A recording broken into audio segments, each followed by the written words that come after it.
How is everybody tonight? Am I on? Can you guys hear me okay? Um, yeah, I was having problems earlier with this microphone, so let me know if this volume or if you guys can hear me.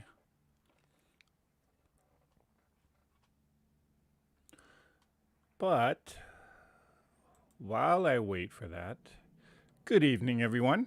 Hope you guys are having a wonderful day or a wonderful start of the week. Um, yeah, it's been quite an adventure, to say the least, for me these past couple of weeks. Okay, thank you, Kim. She's saying she can hear us fine. Thank you, Kathy.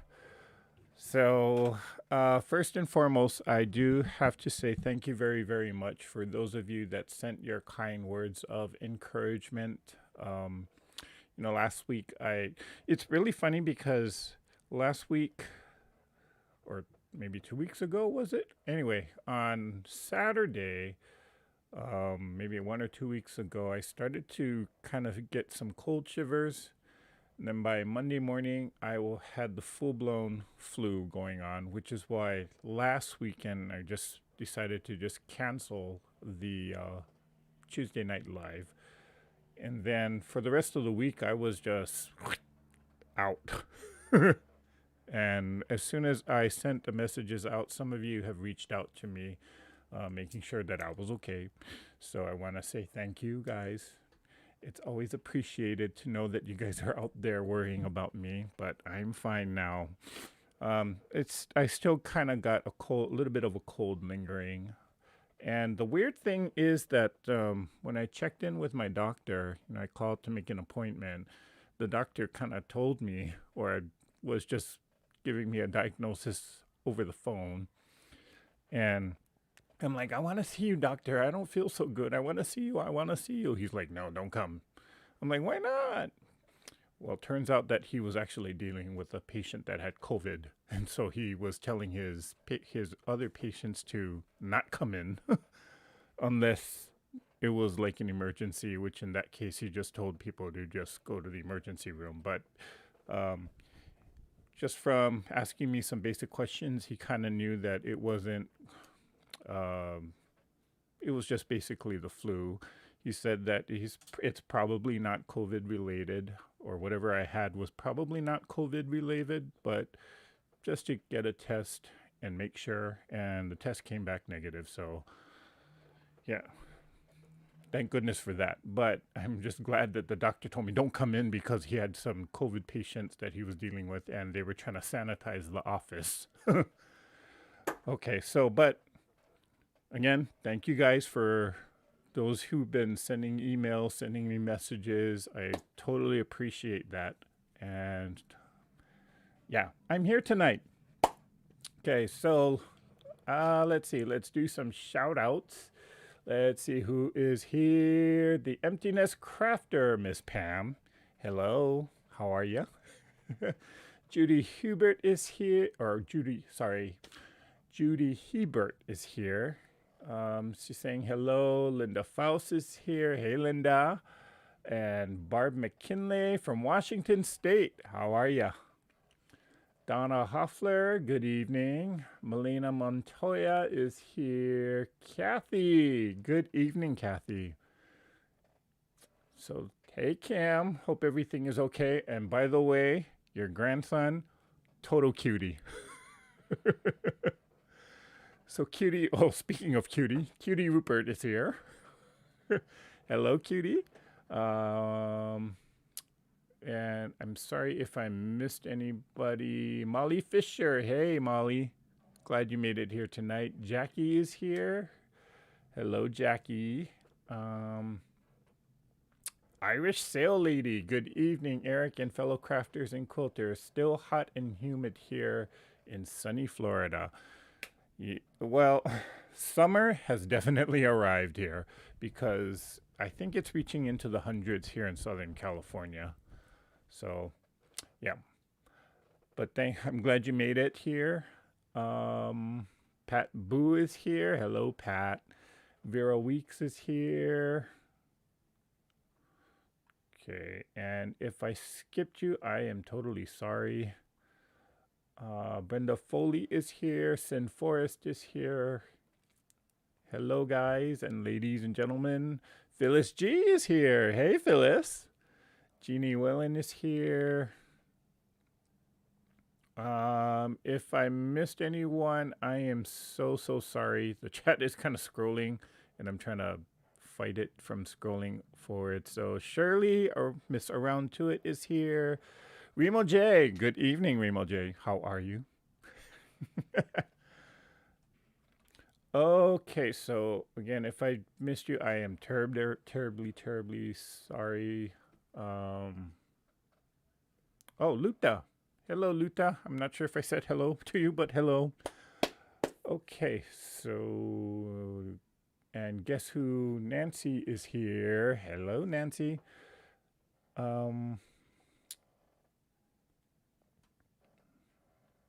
Okay, so Luta is saying, Eric, I asked about your mom. Mom's doing good. I had a, well, she was, well, I took care of her. Now it was her turn to take care of me over the phone.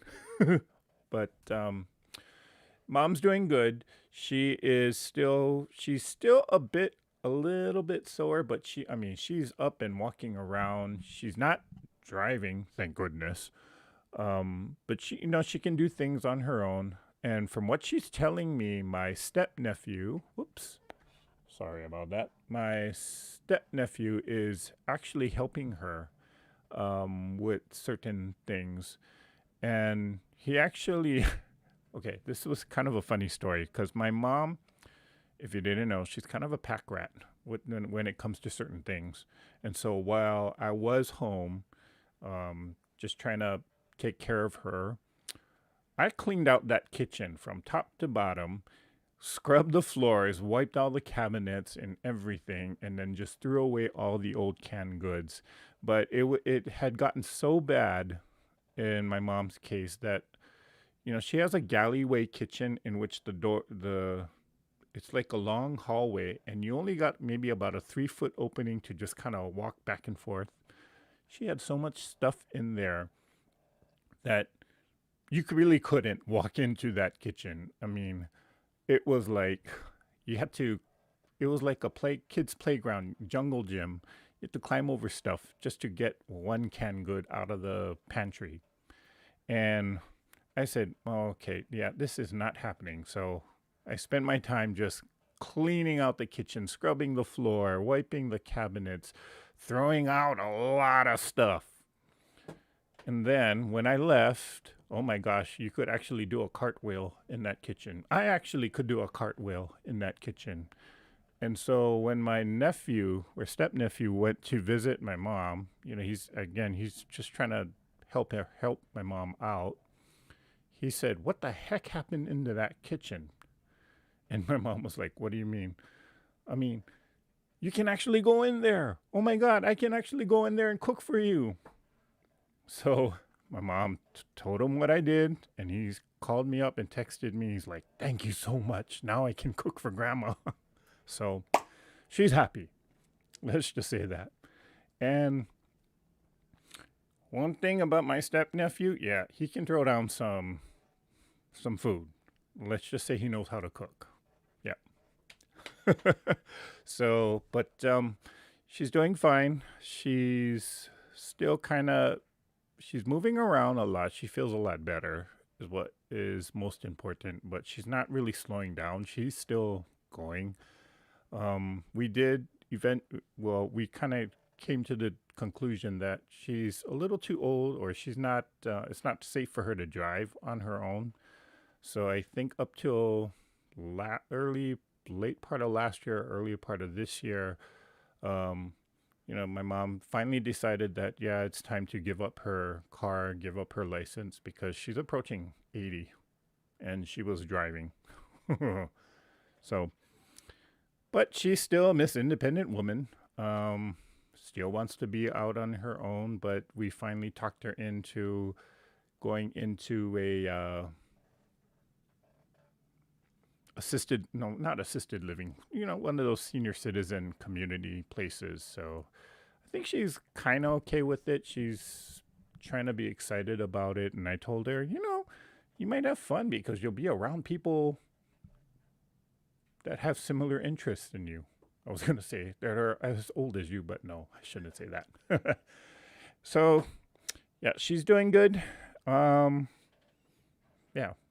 And so she was more or less worried about me last week when she found out that I was sick, and I just took off of work for the whole week just to recover. So, yep, she's doing good, needless to say.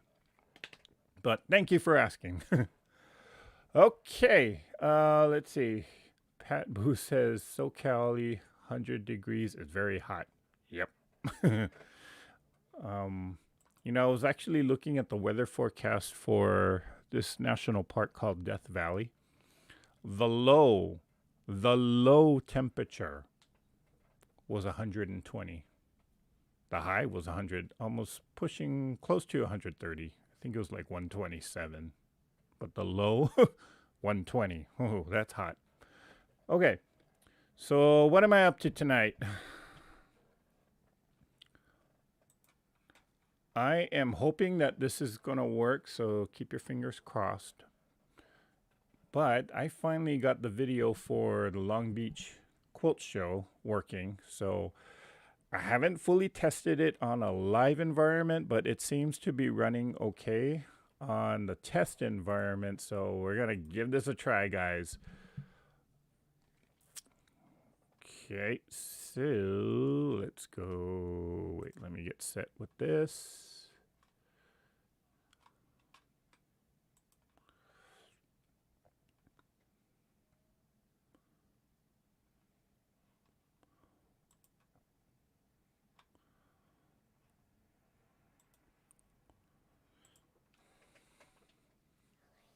Okay, there is no sound to this, so I'm going to have to talk over it. But this is actually the Best in Show at the 2023 Long Beach International Quilt Festival. The theme for the show was actually Celebration of Color. And that quilt that you see here was by Joey Whitaker. I forgot to actually incorporate all the information. So if you need any of the information or if you want to know more about the quilts, just grab the timestamp and let me know what quilt you're talking about. Again, just grab the timestamp in the live and I'll try and do my best to see if I have the information. And this one, again, I apologize. This was the Blue Ribbon or first place winner of something, but not quite sure. They also had a subcategory of quilts for this Yellowstone, and this was actually all nature inspired quilts, and so you can kind of see all the quilting that they did there.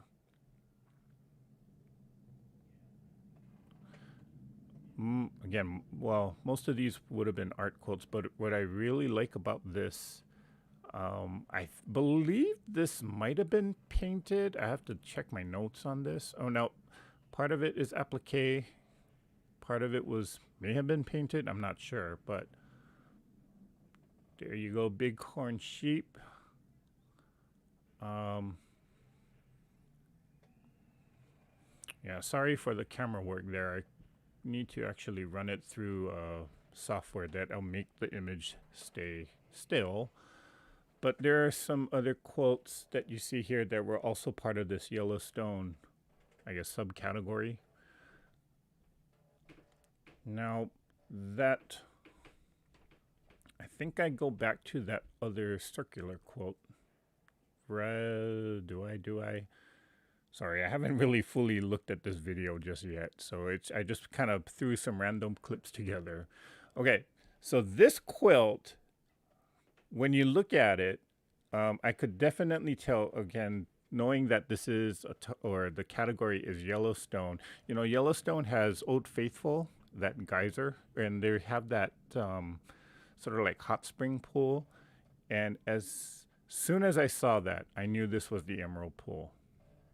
And it's done so, I think it's just applique pieces all sewn. And I love, love, love that this, was it cow or bull?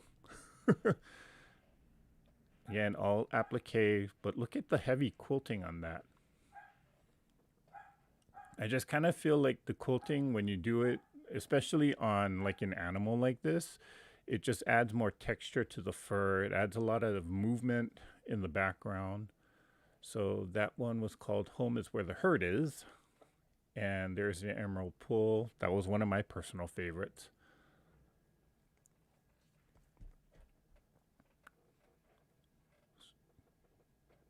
And do I go to the snake? Yep, I do. So what caught my attention initially with this particular quilt is that snake is a 3D element. It's actually made out of beads, and somehow they attached it to the background of the quilt.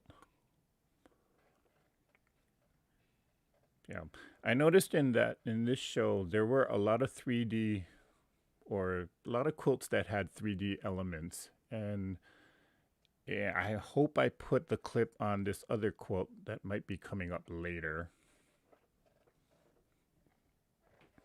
Okay, again, if you want to see the information, or you can either pause the video, or if I don't show the information, just try and grab a timestamp and you can send me an email.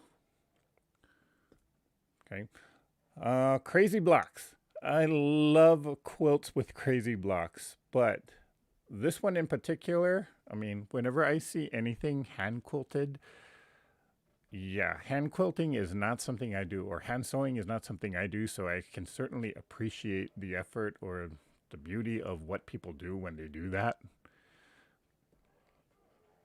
Okay, but hint, hint, we are going to do a crazy block in our current quilt along series, so yeah.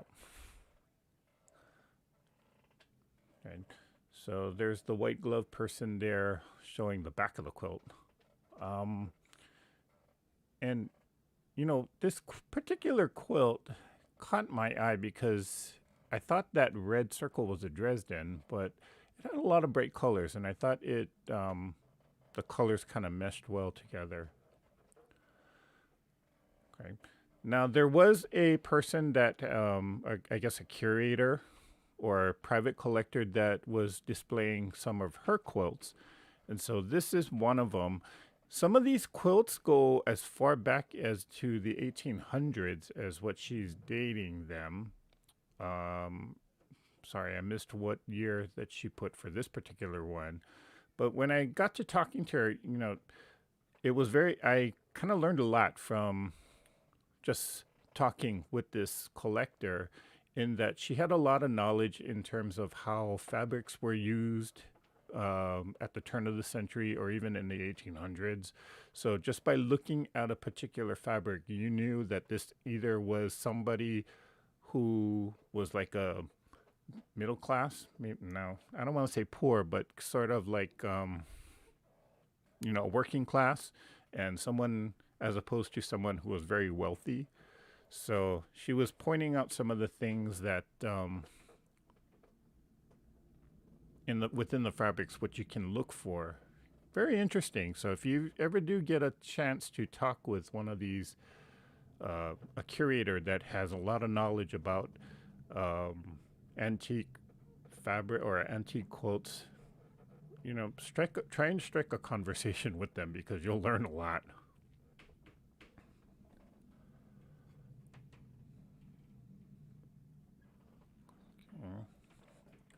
Again, more Civil War type of antique fabrics there.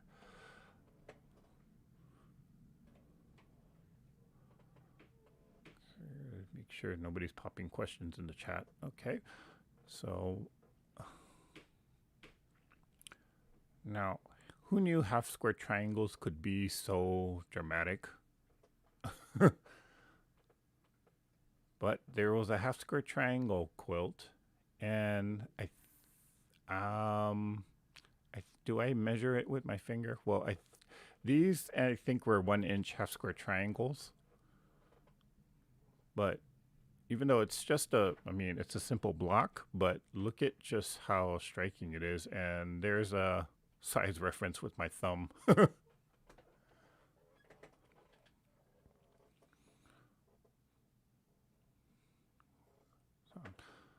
But I like how she kind of placed those half square triangles to make like a larger triangle. So there, that is the collection. That was Catherine Zeber, or forgot I couldn't move the camera a little too fast, but that was the information about this whole antique quilt um, exhibit that this or this collector was displaying, and she had a lot of really wide variety of quilts too. Again, there you see the crazy blocks and that Hawaiian style or pan applique quilt there. But this particular quilt, I loved the border quilting. Look at that feather. Oh, looked as though it was hand stitched too. I wish it could be that good.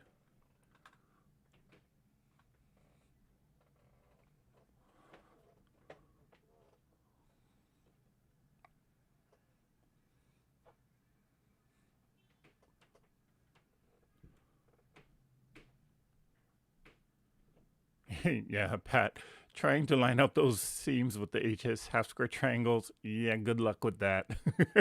Well, at least I'm assuming that with hand sewing, you could kind of fudge your seams together a lot better. Okay. Uh, to me, the colors in this quilt, although they're kind of maybe I don't is faded the right word? They were kind of pastelly, but I love that quilt. Okay, this is not part of that antique quilt collection. This is actually just the regular quilts that got entered. Um, for some reason, my eye just got caught by this quilt, and I wasn't quite sure why. But the more I looked at it, it I think it was just because of the modern aesthetic to it, and when my initial thought about this quote before I even read the whole description about it, it was like this looks like scaffolding. And when I finally read the artist's description about it, okay, they called it construction, so it would make sense.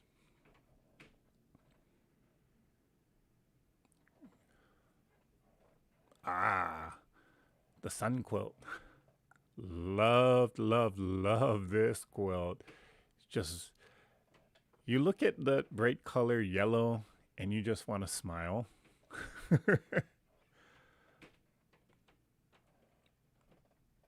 Yeah, but it's kind of like a how do you want to say it? Like an improv Dresden maybe?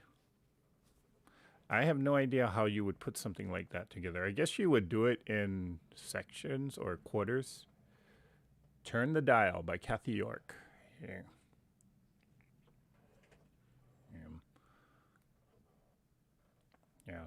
This was actually a pretty popular quote, so I had to like grab my opportunity to film it when nobody was looking. Okay. So what we're looking at here is there was a particular pattern that various quilt artists have done. It's all the same pattern, but they kind of made it their own, and they kind of created this special exhibit about this star pattern. So there is the Lone Star, Lost Star is what the pattern is called. There you can find the information about the pattern.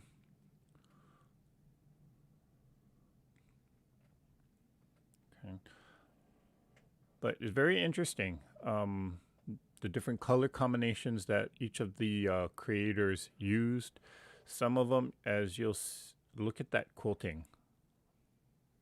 I just thought that quilting on the background fabric just added a lot of texture, and I love that border treatment.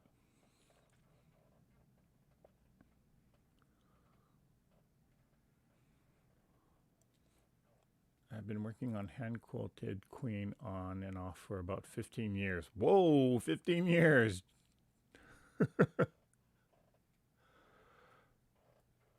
Okay. Okay, again, look at the quilting on this particular one with the feathers and the pebbling. I just love that. That's my favorite thing to do on a long arm.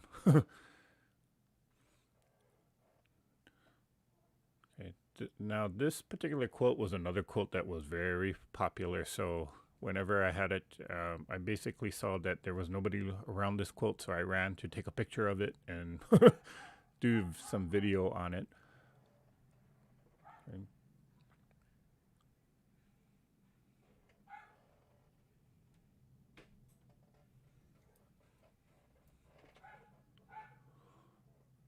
Now, if you don't know me, well, you're going to know me really quick because log cabin is my favorite, favorite, favorite. I don't care what kind of log cabin it is. If I do see a log cabin quilt, I'm running toward it and I'm pushing people out of my way. Yeah. But I guess what impressed me about this particular quilt is just the quilting itself. Like, it's not perfect. It's just lines, not straight lines, but just lines sewed all across. And it kind of adds to like the wonkiness of it or the improvisation of all of it, I thought. So I like that one, or I like that aspect about that quilt.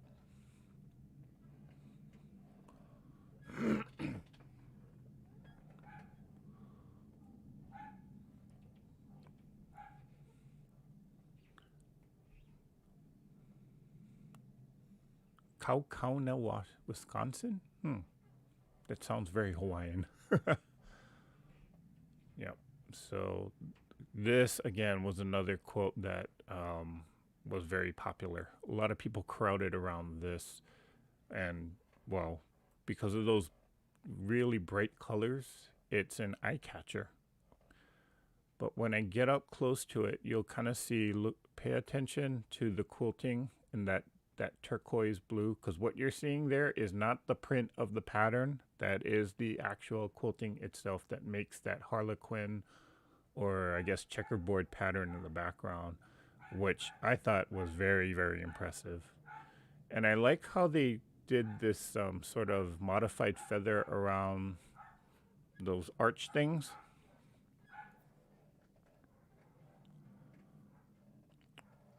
Love, love, love this quote.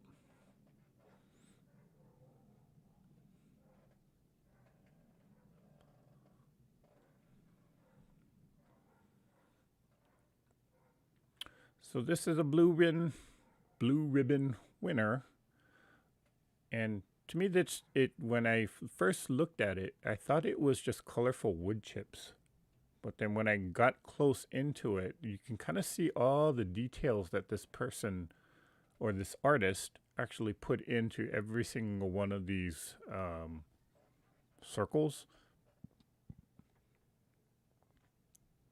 And love how she used the quilting to create that center as well. I forgot what this one was called. Hopefully I did grab the information off of there. And first place, art quilt. Yep, I would agree. Would you?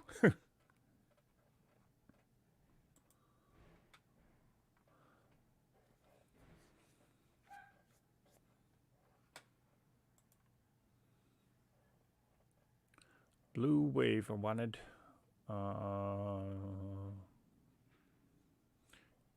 Inner cube, I forgot which one this one was, but it must have been striking.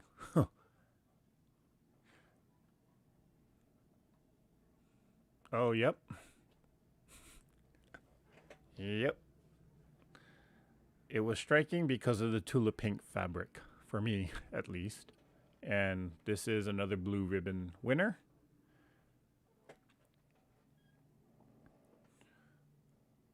Oh, modern quilt. Okay. Interesting. Forgot about that. Now, if I'm not mistaken, I think Angela Walters did a whole video where she was quilting Tula's actual version of this particular pattern. I have to find that video.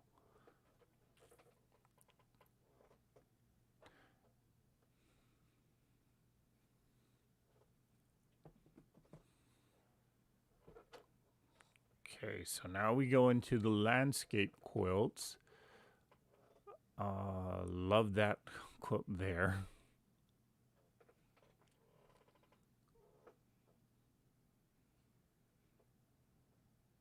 Can't go wrong with Tula. No, you can't. Yeah. For some reason, this particular quilt, this pink quilt here, I mean, look at that. It's just crumbs and a bunch of rectangles and squares just being sewn together. And I thought it was just a good way of putting some scraps together. Okay. I see Hope in the Cherry Blossoms by Barbara Danzy. Yep, I do see hope and I do see cherry blossoms in that quilt. So, and the other one is Mono Lake Negative.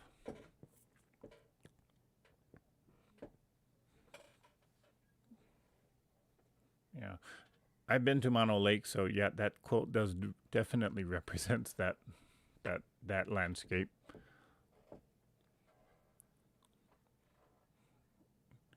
And what was I doing here? Oh, Glade Creek Mist Mill.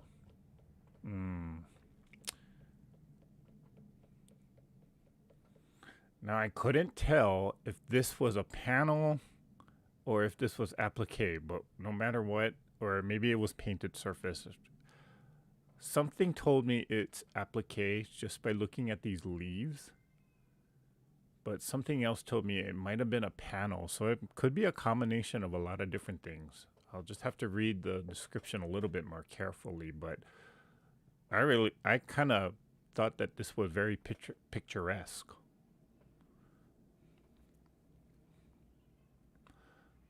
Haha, if you ever been to Utah, you'll recognize some landmarks on here, or specifically at Arches National Park. Yeah. But again, when I see dense quilting like that in the background, especially in the skyline, you can kind of just see the movement or just visualize like air moving, the wind, which is why I love watching or looking at landscape quilts like this.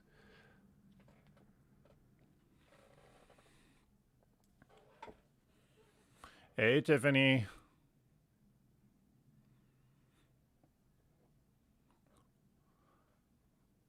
And there you can kind of see the description.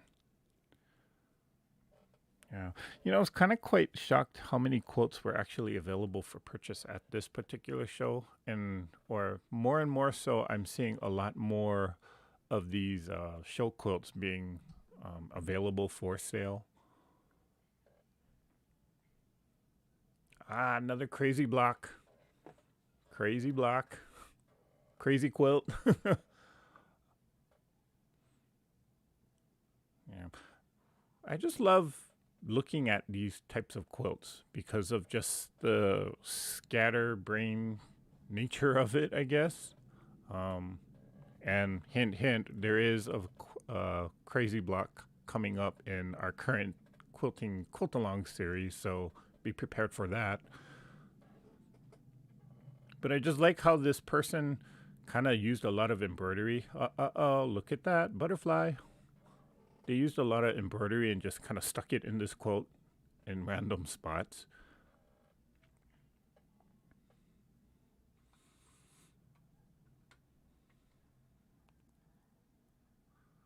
Donna Hoffler loved crazy quilts. You're my girl, Donna.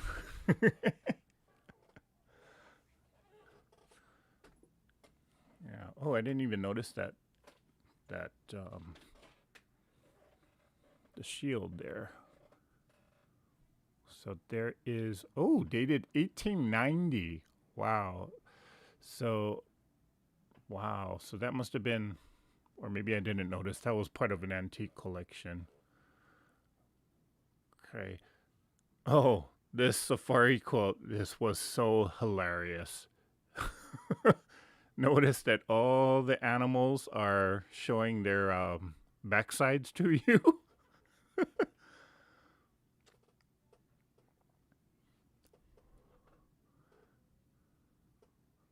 And it says "Dear Humans" at the bottom. Yeah. But notice, just take a look at the artistry of this because, my gosh, I think this was a painted quilt or painted surface, but just, I mean, come on. This is art in my eyes. um, yeah, I just love that quilt. And I forgot what it's called, but I know the name is hilarious. Dear Humans. Oh, yeah. Okay. It's on the quilt.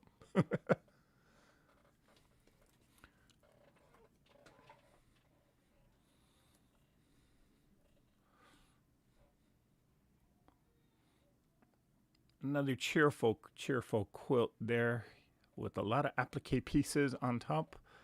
Um, when I saw this, I just thought 70s kind of uh, hippie retro peace love, peace love and quilt.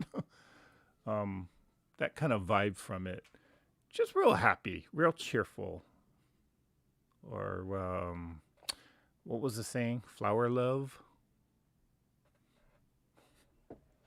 Oop, sorry about that. My camera keeps going out from time to time. Yeah, but I liked how the heavy, dense quilting in the background kind of makes the applique pieces kind of pop out there.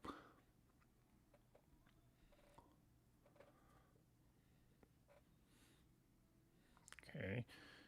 Is everyone enjoying this? Or should I just shut up and just let you watch the video, even though there's no sound?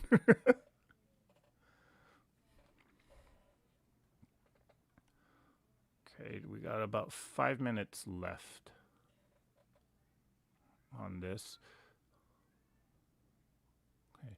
So when I looked at this particular quilt, even though it's very, very dark and gray, you can definitely see the winter scene in all of this. And I was trying to figure out, I was taking a guess that this is painted in the background, but I know that these trees are appliqued on. So again, the colors are very, very dreary or very, very gloomy, but it totally matches with the overall scenery of this quilt.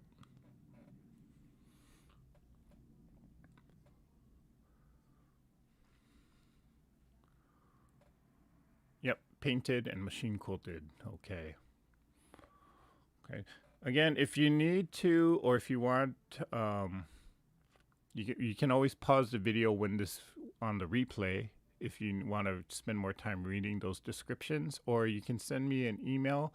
Just help me out by getting the, I guess, a timestamp, and then I can send you like maybe a snapshot image of it or something, or just maybe send you the information that you about the quilt that you want to see. Um, yeah, look at all that heavy, heavy, dense quilting. To me, on this particular quilt, the quilting made the quilt. Or there was, I guess, a good combination or good balance between all the piecing work and the quilting. Ah, the dragon.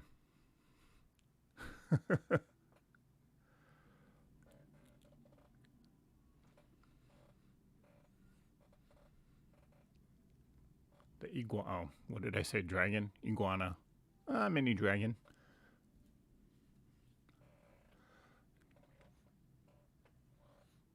Oh, I think I had to cut the video off there because my camera battery ran out. Sorry about that. Okay, but now we got more animal quilts. And yes, my first, or the first quilt that caught my eye in this whole row was this zebra.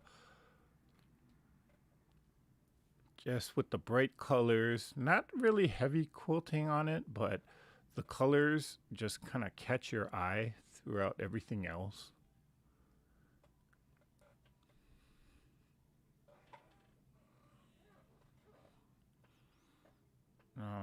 Not sure what I'm doing with the camera here, but oh, I think I was trying to figure out how to, there you go, tilt it downward.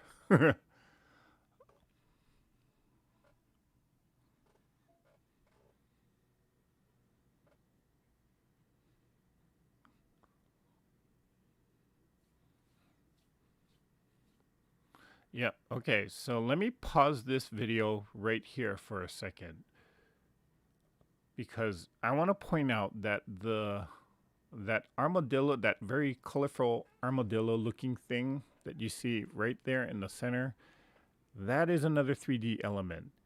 And that's all plastic. And the buckets that you see, or those little small round cylinder containers that you see all in the border, those are also plastic. So again, 3D element, I thought the creativity on this particular quilt was so like out of this world. Like I've seen some quilts where they incorporated 3D elements, but this just was like over the top to me. So there you can kind of see those little buckets. It's all plastic too. Good use of recycling, I guess. Now, how they attached it to the quilt was just basically they hand stitched it very heavily and very securely to the background of the quilt. And even those black and white panels there, you see that, notice that the shine on there, that's actually vinyl. I believe that was vinyl. But very, very well done quilt. I thought this was just really creative. And I'm kind of surprised, well, maybe it's not everybody's cup of tea.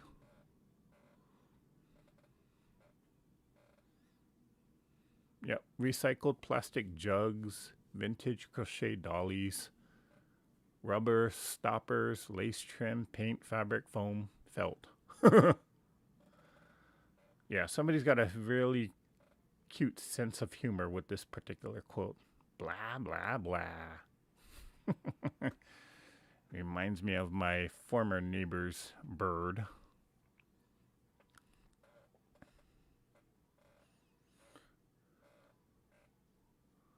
Pointless parroting.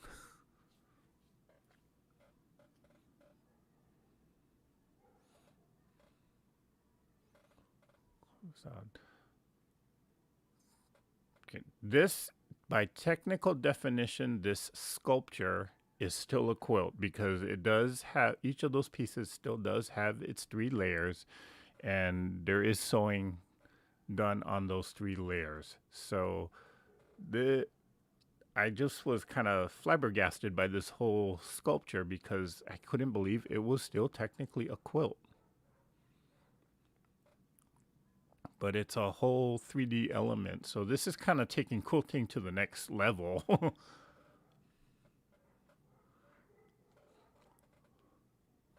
Okay. And I apologize for not getting a nice centered shot for that, but yeah, okay, so that is it, guys. Hope you all enjoyed that. So that was the end of the video. Now, I actually do have more footage of this particular quilt show. I mean, when I took a look at all the footage that I have, it was over 3 hours long. And so I did my best to just kind of weed out a lot of it, just to show, well, what you just saw was a sampling of the quilts that I kind of liked, or they were kind of my favorites throughout in this particular show. Did anybody else attend? I know Phyllis was there. I ran into her, and I know there were a few people that said hello, and just kind of made small talk. But you know, I guess my general thoughts about the overall show. The quilts were spot on to what I would expect a quilt show at this caliber to be. The creativity, the craftsmanship, the skill that each of these artists demonstrated. I mean, in a national quilt show like this is kind of the caliber that it usually is. Even kind of comparing it to pre-COVID times, there's certain things that it's like when you see the quilt, it's like, how in the world did they do that? Case in point, that colorful armadillo plastic quilt. I mean, the first thing I thought of when I saw that quilt is like, wow, how in the world did they attach that to the back of the quilt, or to, how did they just attach it to the quilt in general? Um, what so the caliber of quilts at this particular show is kind of, the standard is almost to where it was pre-COVID times. Um, there were, in terms of like just the vendor mall or the number of vendors that they had there, it really wasn't, in my opinion, it really wasn't all that great.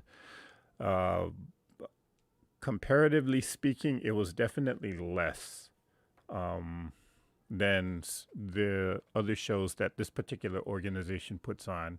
So, the organization that puts this particular show or kind of organizes this show is the same organization that puts on the Houston International Quilt Festival that happens in November of every year. And the Houston show, that's the big one. That's the big daddy that everybody kind of like. There's hundreds of people that go to that show.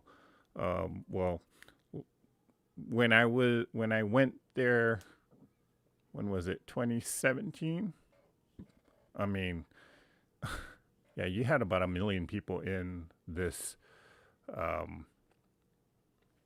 in the George Brown Convention Center, which is like 5 football fields put together. That's how large this quilt show is, or that show is. Um, when COVID hit, of course, everything went on lockdown, and so the quilt shows kind of got shut down too. But when everything started opening up again, um, I attended a few quilt shows, but they were, I guess, because people were still kind of paranoid about COVID, and they weren't very well attended, and there was not a lot of vendors participated. So with this particular the Long Beach show, last year I went to the same exact show, and oh my goodness, there was hardly anybody there. I mean, there were quite a few vendors, and there were quite a few quilts, but in terms of people who attended the quilt show, I mean, I could have a whole row of quilts to myself, and I'm just the only one on that row. This year, the attendance was a lot better, but again, I think from the vendor's perspective, maybe I don't. I mean, I'm just speculating here, but maybe they had a bad experience last year, so they just decided not to come this year.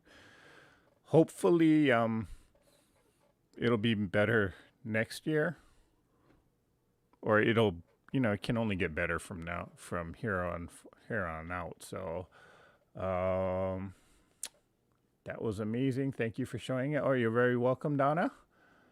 That was amazing. Oh, you're welcome, Barbara. Hey, Carla.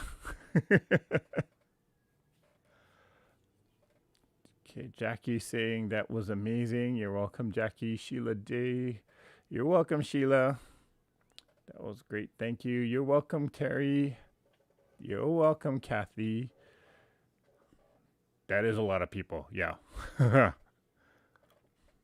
In fact, Tiffany, some of when we were at the Houston Quilt Show, I mean, sometimes you were shoulder to shoulder, and some of the vendor booths, you're just like this. Okay, I didn't mind it because I could just see over everybody, but the people that I was with was actually T from T Quilts and one of her quilting friends. And some of the booths, I mean, we were like this on some of those booths. But yeah, again, that was before COVID happened. So there is a lot of people that tend to go to Houston. Eric, do you attend the Pacific International Quilt Festival in Santa Clara, California? I've never been to that one, Sandy. That is on sort of like my bucket list of quilt shows to go to.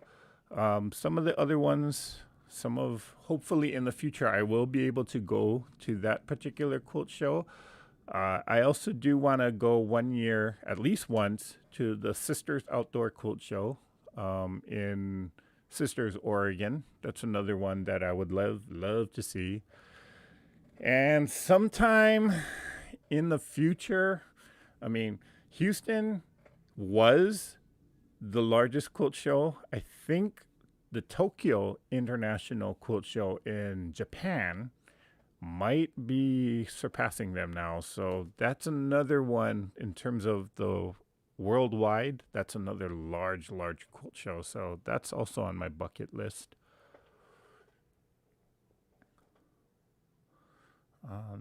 Carla Ford says, this was my second time attending the quilt show, but I probably won't be returning to Long Beach. Aw, Carla.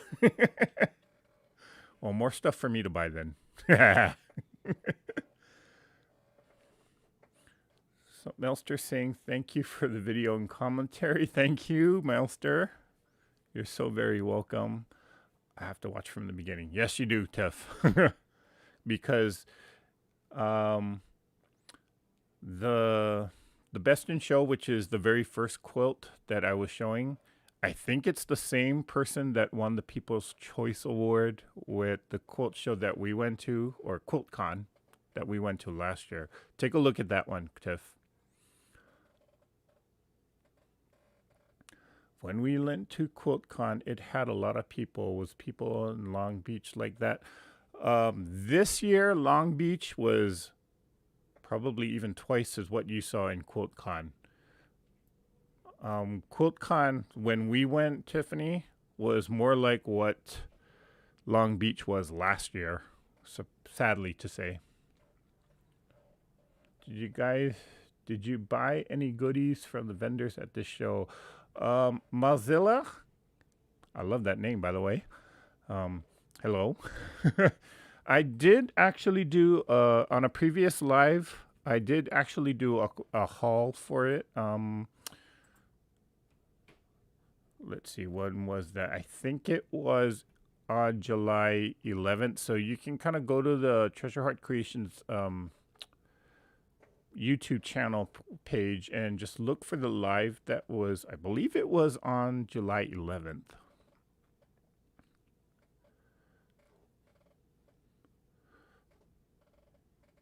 Okay, Sandy, thanks for letting me know. I will have to actually attend that Pacific International Quilt Festival one year. How far is Santa Clara from? Maybe I can actually pull it off. We'll see. I would like to attend the Houston show in the future as well as Sisters Outdoor show too. Yep. Carla, if you're available this year, you know, myself and T are going, so let me know if you want to go. And we're trying to convince Mr. Kevin the Quilter there. You should road trip with me to QuiltCon in North Carolina. Scott really don't want to go. Okay. Okay. Well, let me throw out this question to you guys.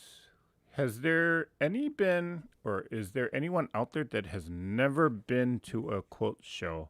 Because one of the things that I am kind of thinking about is putting together sort of like a video just to give you an idea as to what you can expect to do at a quilt show and how to be better prepared for these quilt shows.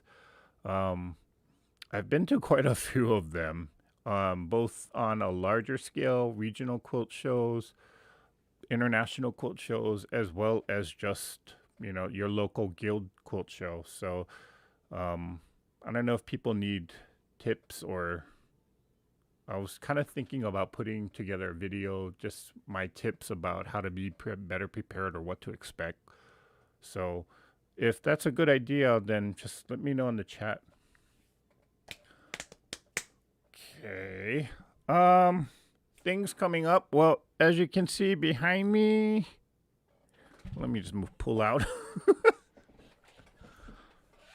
So I was kind of this is basically the first 5 blocks in our current Quilt Along series, and I'm kind of playing around with the layout of it. Do I want to put it on point? Do I want to put it just in a normal grid pattern? So yeah, we're working on that. Block number 6 is being worked on, or at least the video is being worked on, so I didn't put it up there, kind of keeping it a secret for now. But I was actually going to be giving some pointers as to, because we got 6, or half the quilt is done with block number 6, so you can kind of start thinking about how you might want to do your layout and start planning for that. So yeah, be looking for that. Donna Hoffler says, I went to Paducah and Houston and some small ones. Oh, okay. Teresa Lynch says yes. So, okay, so I guess I'm on the right track there. Terry Cooper says, I've never been to one. Well, Terry, you may want to consider going to one, because just when you see the full spectrum of different types of quilts, it's very impressive. Not a big one. There was one small one at our city historic museum, 50 quilts. Oh, that's pretty good, actually, Jackie. I mean, that's about the size of what a norm or what a guild show would be, well, here in Southern California. Quilt shows should really have shopping buggies. Yeah, they should. I'm seriously thinking about Houston show. I'll start looking into it. Love the blocks too. Okay. Well, let us know, Carla. So that's all I have for you guys tonight. Just want to say thank you guys again for all the kind messages and support that people have been sending, that you guys have been sending when I was not feeling so well. Mom thanks you for all of your prayers and concerns for her. She's doing really well. And yeah, be on the lookout for, there's more content coming out in the near future. There's a few videos that I'm working on, just getting the editing done and actually shooting them. So don't quote me on this, but I'm going to try and get it done by the end of the month so that you can have something up and ready to watch early in August. Okay. Biggest show I went to was AQS in Phoenix years ago. Ooh. You know, AQS shows are pretty interesting. I've been to a few of them. Some of them are really large, and some of them are kind of on a medium scale. So I need to enter more shows. I just haven't been my normal self, so I haven't been looking for shows to enter. Well, Tiffany, that's pretty, I mean, given knowing your situation, yeah, you're excused. Only been to a couple of local shows. That's Katie Crafts. Thank you for the video. Have a good week. Glad Mom is doing well. Thank you, Donna. Sin Forest says, glad both you and your mom are doing better. This is a great show, Eric. Thank you. Thank you, Sin. All right. Okay, so I'm going to call this a live. Thank you guys very, very much for joining me. I know you guys have choices in terms of who you follow and who you subscribe to. And I can't believe that you guys subscribe to me, this weirdo on YouTube. Okay, but thank you guys very, very much. Have a wonderful rest of the week. And you know how I close out, so let's all say it together. Now let's all go out there and let's get creative. No, not creative. Wait, take 2. Let's all go out there and let's create something. Mwah. Bye for now.